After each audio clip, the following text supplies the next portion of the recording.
Hi guys, Alex here. Welcome back to Girl Talk. I've got a couple of topics lined up today for you guys. I don't feel quite right calling it mess and drama today because we are going to follow up on that situation. Nader and Debbie actually sat down and addressed what was going on.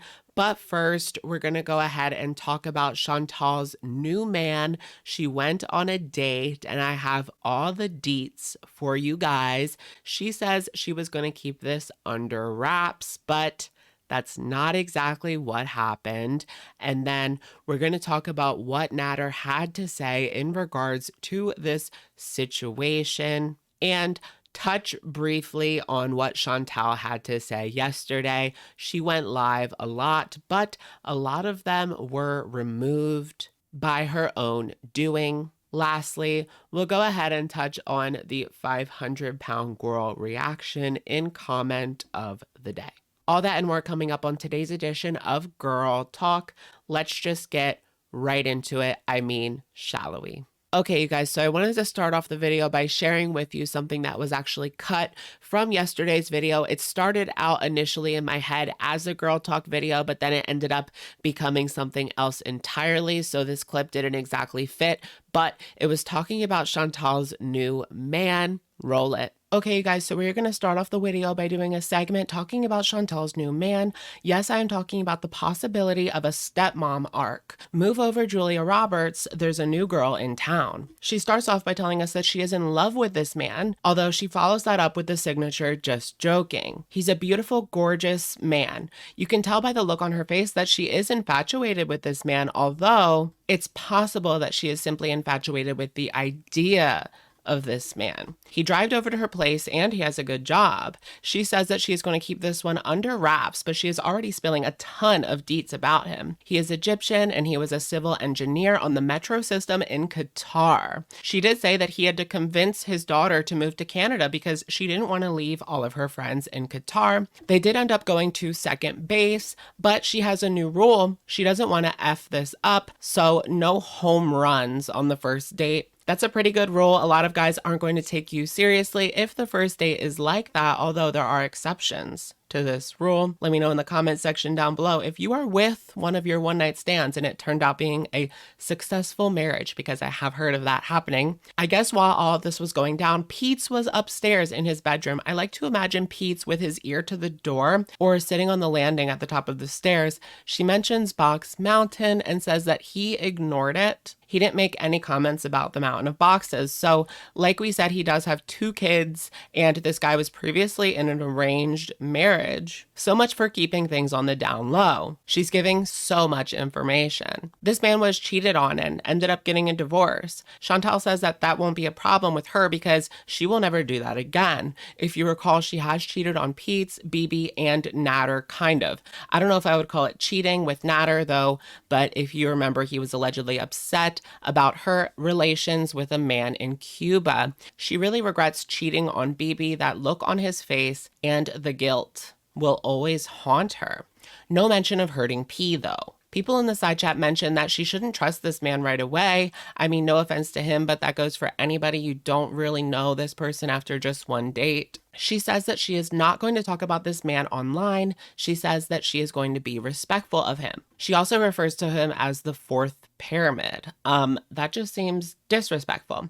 And she basically spilled his entire life story. So much for that. She says that they need to come up with a nickname for him. I guess like she started off calling Nader Dom. It just reminded me of Flavor of Love, like come get your nicknames. She says that just last year, she was feeling like she was going to just eat her life away and then things took a complete turn. I don't know, to me, it looks like we just added on some problems and didn't fix the food one and just ignored the health ones. Okay, you guys, so now I wanted to talk about the fallout regarding the leaked video and the response from Nader and Dee Dee's camp, as well as Chantal and what she was up to yesterday. We'll touch on that briefly. So Nader went live on his channel in a video entitled, "Here is What Happened Today." They say that the police came to Debbie's apartment in Lachine. I have heard that Jennifer Corvina, the one responsible for the leaks, actually has presented these videos to the authorities, so that is nice to hear. At least there is some sort of record out there. Natter says that he is happy that they showed up.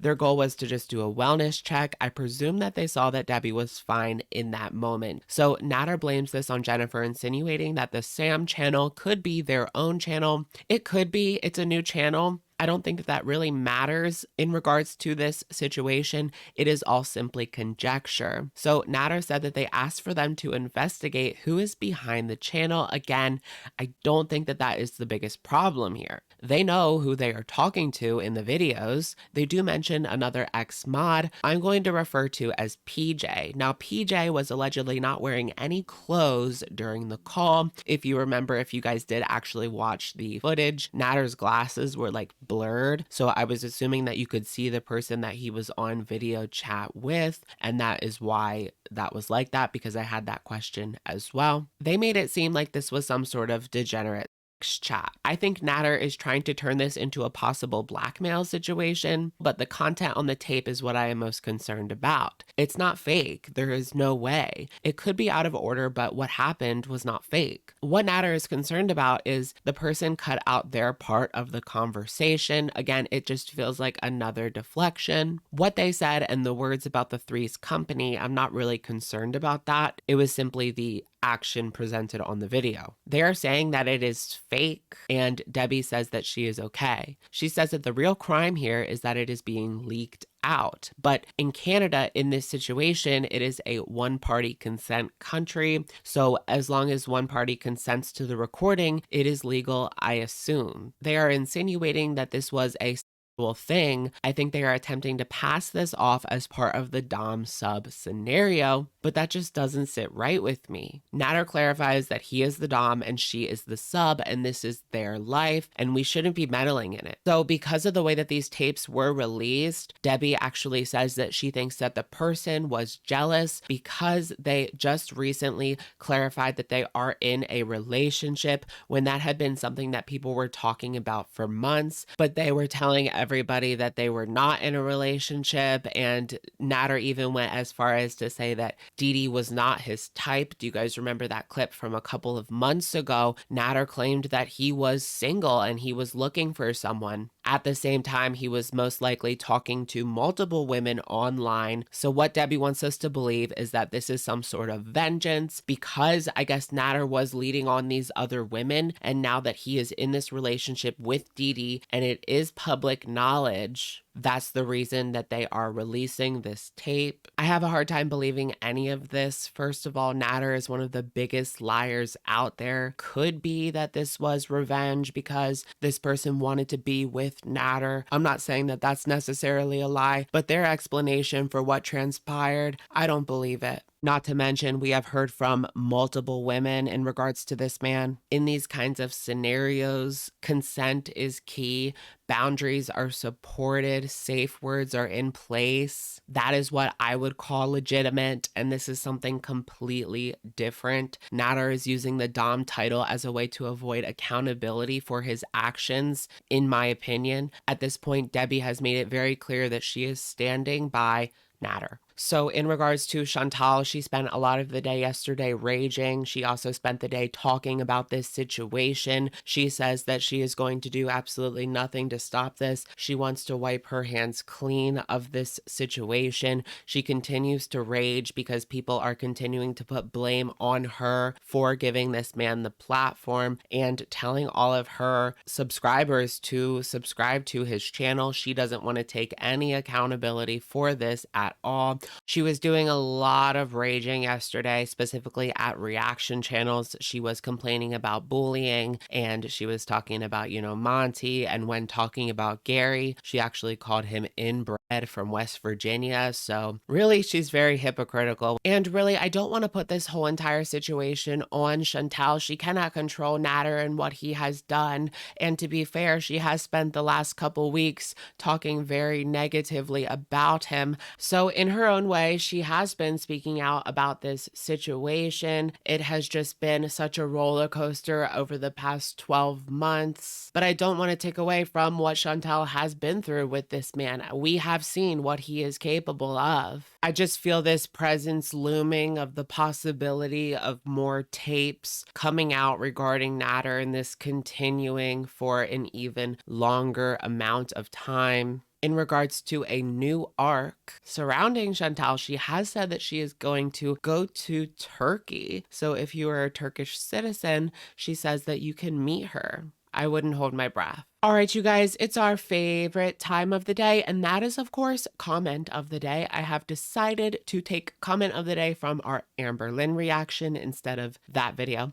This comment comes in from L, who says the following. Speaking for myself, I find daily weigh-ins very helpful when I'm actively trying to lose weight. They're not for everyone, and it can be easy to slip into unhealthy thinking, but I found them more helpful than weekly weigh-ins. So what do you guys think about the daily weigh-ins in regards to Amber Lynn? I can understand using them as a tool, like you can understand that you're doing the right thing if you can see the results on the scale. If it's going up, that basically tells you that this isn't working. But I can also understand on the flip side how obsessing over the numbers is not going to do you any good. I do find that Amber's calorie counts are probably off, or she's really just not telling us everything that she's eating if she's still gaining. Let's hope that she does lose this 15 pounds, or should I say 100 pounds, during her 500-pound girl series. I've actually been kind of enjoying it. I have to say, I do have this soft spot for Amber. I don't know why. It just exists. It's just my feelings. I just have a lot of feelings. Anyways, I will continue following up on that with you guys as well. All right, you guys, that's going to be it for today's video. Let me know what you guys think in the comments down below regarding this situation. Chantal's new man, she's going to Turkey. Nader has excuses. Let me know what you guys think, and I will, of course, catch you guys in the next one. Bye, guys.